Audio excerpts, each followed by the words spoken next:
Hi everyone, welcome back to Rumi blogs. आशा करते हैं आप सभी लोग स्वस्थ होंगे और मस्त होंगे। जैसा कि आपको पता है कि मैं अपने चैनल्स पे किताबों के बारे में बताती हूँ, आपको किताबों की दुनिया से रूबरू कराती हूँ। तो आइए चलते हैं किताबों की दुनिया में और मिलते हैं एक बेहद ही खूबसूरत किताब से जिसका नाम है आषाढ़ का एक दिन और इसके लेखक है मोहन राकेश।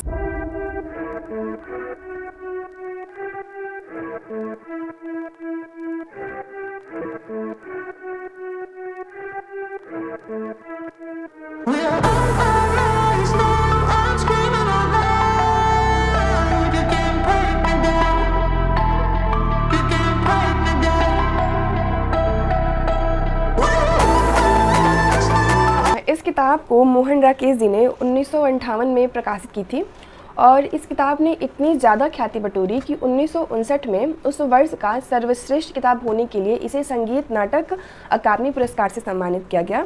और 1971 में एक निर्देशक थे मणि कौल जी, जिन्होंने इस पर एक फिल्म भी बनाई और उस फिल्म ने भी फिल्म फेयर का अवार्ड जीता उस वर्ष का सर्वश्रेष्ठ फिल्म होने के लिए।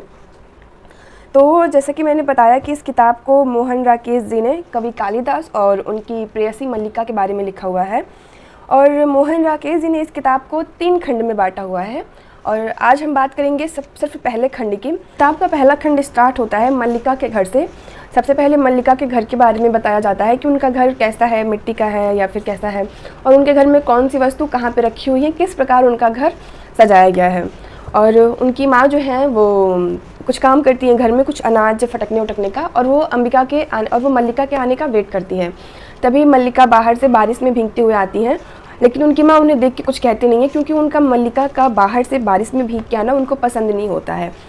उनको पता होता है कि मल्लिका अकेले बारिश में भीग के नहीं आई है, उनके साथ कालिदास भी होंगे। तो मल्लिका उनसे बातें करने की कोशिश करती है, लेकिन उनकी माँ उनसे बातें करती नहीं है। तो मल्लिका को थोड़ा सा बुरा लगता है और वो पूछती हैं कि माँ तुम मुझसे बातें क्यों नहीं कर रही हो, मैं बारिश में भीग के आई हूँ, तुम मुझे डांटो, मुझसे बोलो। तो वो कुछ बोलती नहीं है और वो उन्हें कुछ बोलती नहीं है।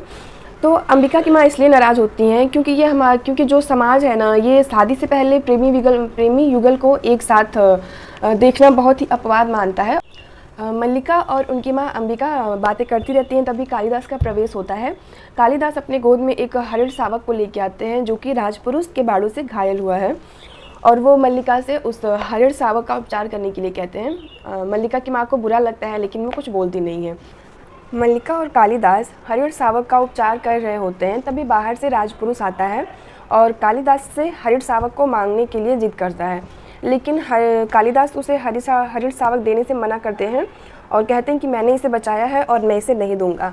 जब राजपुरुष बहुत ही ज़्यादा कालिदास से वाद विवाद करने लगता है, तब मल्लिका उन्हें बताती हैं कि आपका ये व्यवहार बिल्कुल भी उचित नहीं लग रहा है, आप कालिदास से वाद विवाद कर रहे हैं।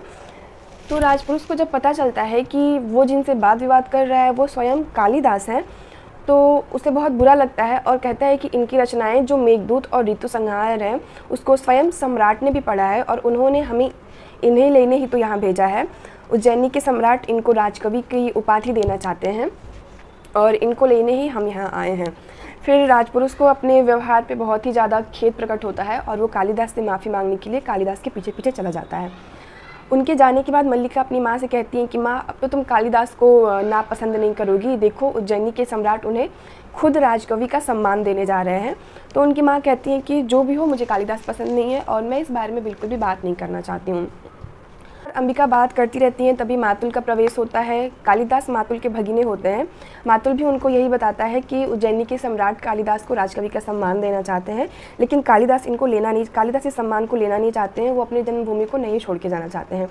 अंबिका जब ये सुनती है तो उसे लगता है कि कालिदास नाटक कर रहे हैं और वो कहती भी है कि कालिदास नाटक कर रहे हैं, वो ज़रूर उज्जैनी जाएंगे।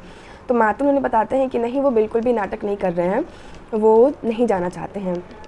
उसके बाद मातुल वहाँ से चले जाते हैं। फिर निक्षेप का प्रवेश होता है। निक्षेप कालिदास के दोस्त होते हैं और वो बताते हैं कि कालिदास सच में नहीं इस सम्मान को लेना चाहते हैं, वो अपनी जन्मभूमि और मल्लिका को छोड़ के नहीं जाना चाहते हैं। और वो कहते हैं कि सिर्फ एक ही व्यक्ति है जो कि कालिदास को इस चीज़ के लिए मना सकता है और वो है मल्लिका। तो मल्लिका कहती हैं कि मैं ज़रूर आपकी मदद करूँगी कालिदास को मनाने के लिए। मल्लिका की माँ अंबिका उन्हें मना करती हैं कि तुम ऐसा कुछ भी नहीं करोगी, लेकिन मल्लिका कहती हैं कि आज आप मुझे नहीं रोक सकती हैं, आज मैं कालिदास को मनाऊँगी क्योंकि मैं चाहती हूँ कि मैं जिनसे प्रेम करती हूँ उनको मुझसे दूर भले ही रहना पड़े, लेकिन उनको बहुत ज़्यादा ख्याति प्राप्त हो। लोगों को पता चले कि जिन लोगों को पता चले कि जो लोग कालिदास से दूरी बना के रखते थे, आज उसी कालिदास को स्वयं सम्राट राजकवि का सम्मान देने जा रहे हैं। फिर निक्षेप और मल्लिका चले जाते हैं कालिदास को मनाने। निक्षेप और मल्लिका के जाने के बाद विलोम आते हैं और मल्लिका की माँ अंबिका से हाल चाल पूछते हैं और कहते हैं कि मैंने सुना है कि कालिदास को राजकवि का सम्मान मिलने जा रहा है। तो अंबिका कुछ नहीं बोलती हैं और कहती हैं कि विलोम आप यहाँ से चले जाइए। तो कहते हैं कि मुझे पता है तुम ये इसलिए कह रही हो क्योंकि कालिदास और मल्लिका को मेरा यहाँ आना बिल्कुल भी पसंद नहीं है। वो कहते हैं कि जो भी हो कृपया आप यहाँ से अभी चले जाइए। फिर विलोम जो है अंबिका की माँ को बहुत कुछ कहने लगते हैं। वो कहते हैं कि क्या तुम्हें मल्लिका के बारे में चिंता नहीं है? कालिदास जब चले जाएंगे तो क्या मल्लिका उनके प्रेम में पड़ी ही रह जाएगी, अकेले ही रह जाएगी? तुम्हें नहीं लगता है कि कालिदास के जाने से पहले मल्लिका और कालिदास का विवाह हो जाना चाहिए?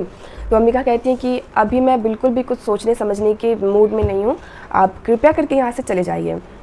तभी बाहर से कालिदास और मल्लिका का प्रवेश होता है। मल्लिका जब ये देखती है कि विलोम उनके घर आए हुए हैं तो उसे बिल्कुल भी अच्छा नहीं लगता है, लेकिन फिर वो एक कोने में जाके खड़ी हो जाती है। कालिदास कटाक्ष के रूप में विलोम से हालचाल पूछते हैं और कहते हैं कि आशा करता हूँ कि आपको बहुत ज़्यादा इंतज़ार नहीं करना पड़ा होगा। तो विलोम कहते हैं कि नहीं, ऐसी कोई बात नहीं है। और फिर विलोम और कालिदास में कुछ वाद विवाद होता है। कालिदास उज्जैनी जाने के लिए राजी हो गए होते हैं।